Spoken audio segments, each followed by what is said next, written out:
Welcome to Shar Stories. Today, we're talking about discipline. We all need discipline because we all aren't born knowing everything, and we have to have instructions of how to live this life. And this one is about discipline I received when I was a child.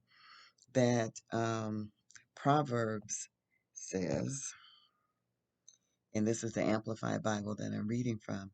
He who withholds the rod of discipline hates his son, but he who loves him and disciplines and trains him diligently and appropriately with wisdom and love. And so I was disciplined a lot because I was rambunctious a lot, had my own way of thinking, so I had discipline a lot, but it worked. It eventually did. So this is a story back in the mid 50s. One weekend, my mother dropped my sister and I off with her sister, Aunt Virginia. And it just so happened that their brother, Oscar, was a contractor and he was over there doing some painting. His base of operation was in the basement where all of his brushes and paints were stored. And as I look back on it, I kind of think he should have known better to leave all that stuff open and tempt us children like that. But we were old enough to know better. But we thought we could do it and get away with it. Here's how it went. In the mid 50s, it was a popular toy, and it was a large pedal car the children could sit in, and then you could pedal your feet like that. And a lot of people had them. And we could go up and down the street or around the yard. And as a matter of fact, um, Winston and Zoe, my two children, we had bought them pedal cars, and inside the yard there was a little like a little cement track that we had poured, and so that they could do that, so we could kind of watch them. But my two cousins, this was Larry and Stanley, they had a burgundy car, and however, we just for a cousin we decided it would look a whole lot better if it was green, and my uncle Oscar just happened to have green paint in the basement.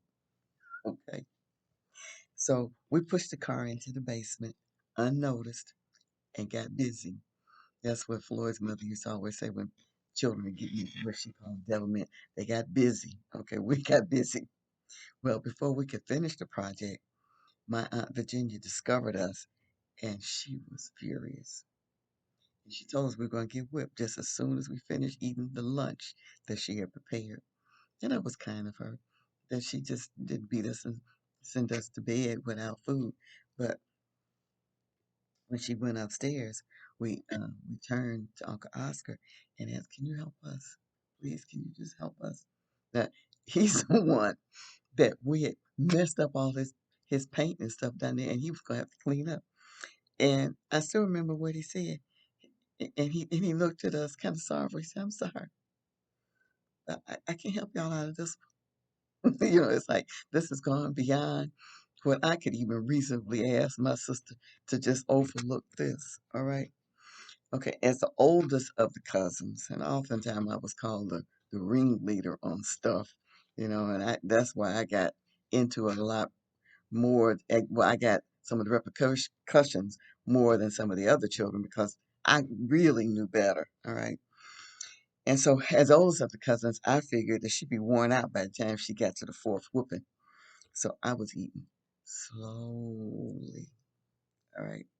Now, my youngest cousin, he couldn't have been more than 4 or 5. He didn't have a concept of really what was going on because he gobbled down his lunch and then she took him and he was yelling, "I won't do it again. Please don't eat me no more. I won't do it again." And the rest of us were slowly eating.